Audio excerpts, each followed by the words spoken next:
Welcome to Political News and Views with Congressman Ed Towns of Brooklyn, New York, representing the 10th Congressional District, programming with your concerns in mind. And now, your host, Congressman Ed Towns. Welcome to News and Views. I am so excited today about the fact that we have with us Stacy, Tisdale, and of course, and John Bryant. So I just wanted to start with you, Stacy. Let me just sort of give a little bio, a little information to my listeners, because you've done so much. I mean, in your short lifetime, of course. But I just sort of want to share a few things here. She has reported on business and financial issues for more than 15 years. She looks young, but she's been around. Ms. Tisdale authored a book which was released in September 2007. Of course, the book is titled The True Cost of Happiness, the real story behind managing your money. And of course, John Wiley and Sons published it. In addition, she is a financial expert, of course, on NBC Today's show. And she reports for the American Consumer, a weekly nationally syndicated show on PBS. Ms. Tisdale is also the United States contributor for Shattered Breaking the Glass Ceiling, a magazine for professional women. Let me take this opportunity to welcome you to News and Views. It is a pleasure to be here. Thank you. And let me introduce our next guest, John Hope Bryant. Of course, is an entrepreneur and businessman. On January the 22nd, 2008, Mr. Bryant was appointed Vice Chairman of the United States President's Council on Financial Literacy by President George W. Bush. Mr. Bryant is the founder, Chairman, and Chief Executive Officer of Operation Hope, America's first nonprofit social investment banking organization, and now operating in 51 communities and South Africa, having raised more than $400 million from the private sector to empower the poor. He also participated in a Young Global Leader at the World.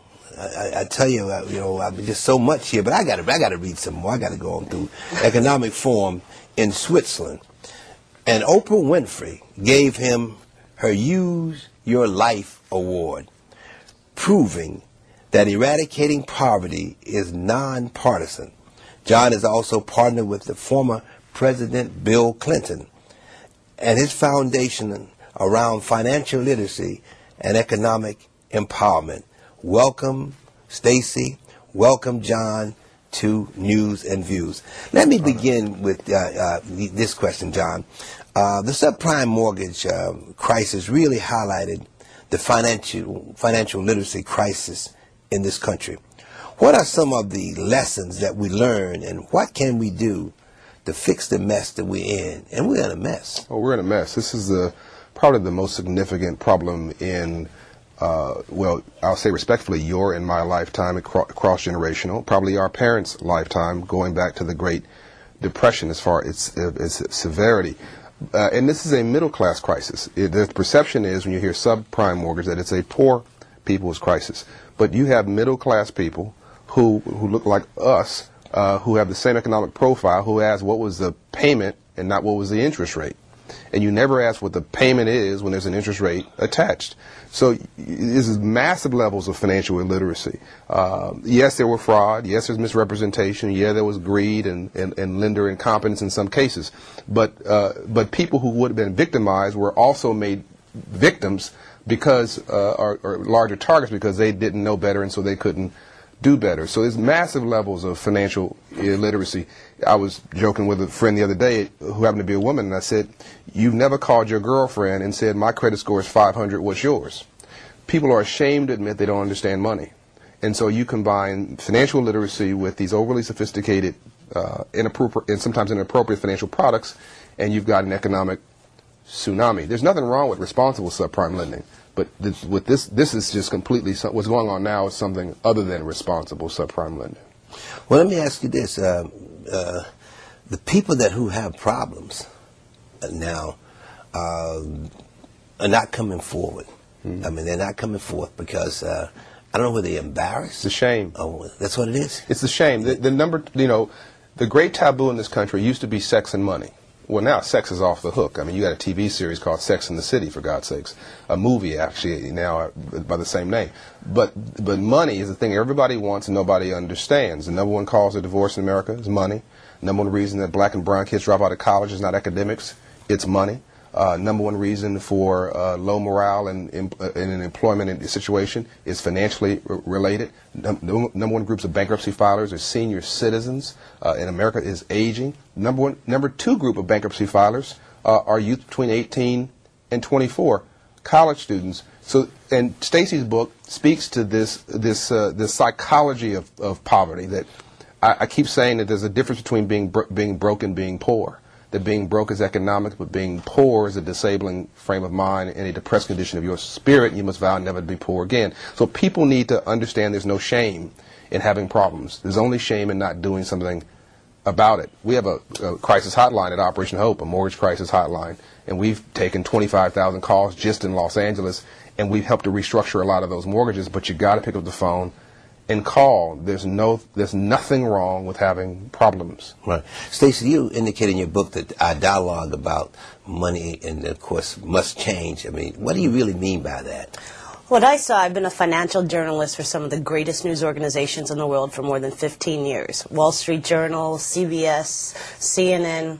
I've put good financial advice out there. Anyone can get financial information. If anything good came out of this economic crisis, it's that we highlighted the financial literacy problem and that there's more financial counseling out there. Some states are even sponsoring it.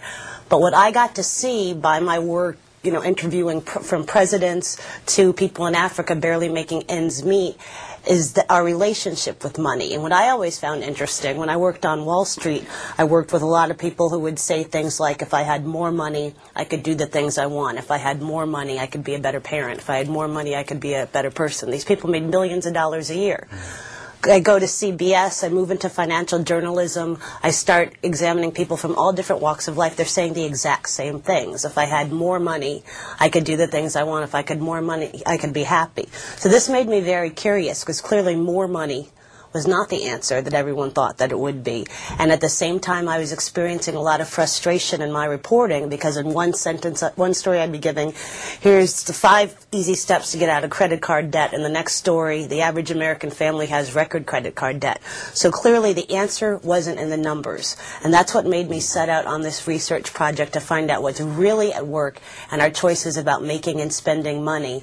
And it has very little to do with numbers. It's about things like role modeling. It's about social messages. It's really conditioned patterns of behavior. And just a story I'd love to share with you is what I mean, how our dialogue has to change. This mother really got it right. I was recently speaking to a mother whose 8-year-old daughter, 8 years old, told her, I want a flatter stomach and smoother hair. 8 years old. And the mother said, this is about money. Someone told you that you need those things. They bet that they could convince you that you need those things and that you give them their money. You're smarter than that. And the daughter got it.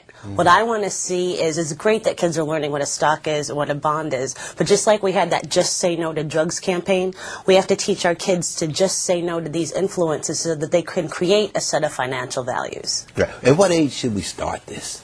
I start a curriculum for kids, or I start giving parents tips to start kids at 4 years old. You have to really help them develop the healthy component. Healthy financial relationship consists of spending, saving, and sharing. And you have to get that in right away. You have to give them different exercises starting when they're 4. Give them a clear jar so that they can see money building.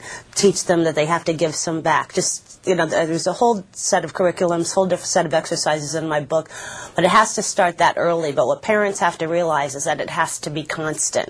You can't have the don't spend more than you make talk once. It has to be in the example you set. It has to be constant dialogue with your child. When I say help them create a set of financial values, I mean teenagers, for example. Why do you want that particular handbag? Why do you want those sneakers? Why do you want that? Make them answer those questions. This is about getting inside their heads. That's the only way you're going to help them create a set of financial values that will help them stand up to some of these influences.